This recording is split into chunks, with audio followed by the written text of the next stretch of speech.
Alytus, 5 valandos ryto. Žiūrėkit.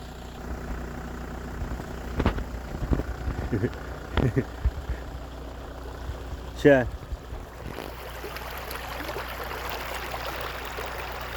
versmė. Eina savo.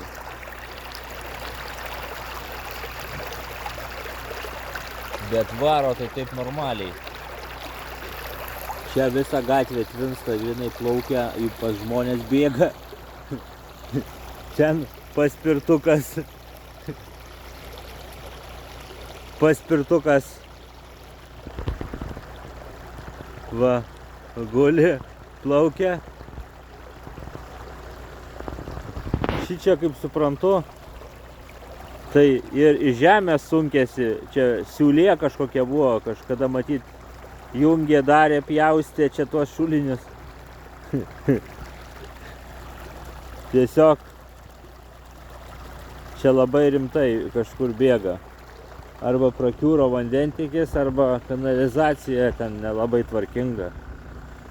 Vandens kanalizacija. O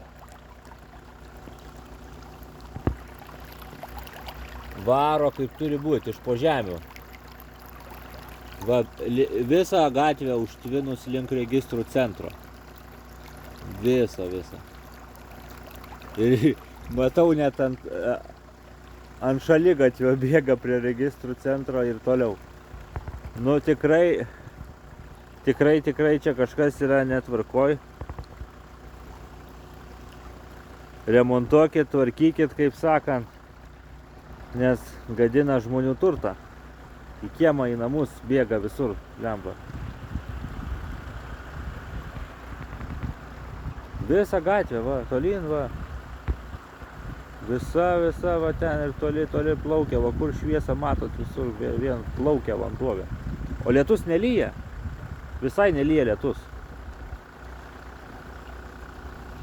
Gal lyjo anksčiau, bet, nu, nelyjo gal.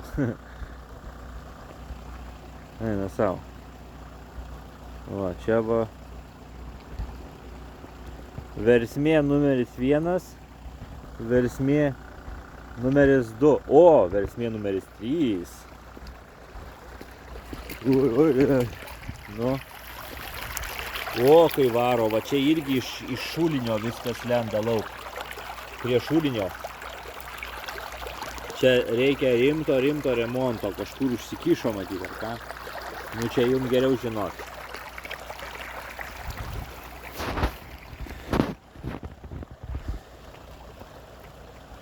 Geras.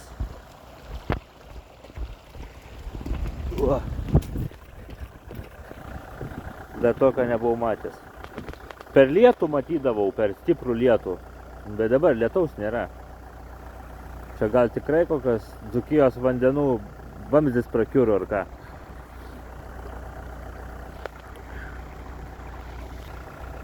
Tai va tiek. Iki.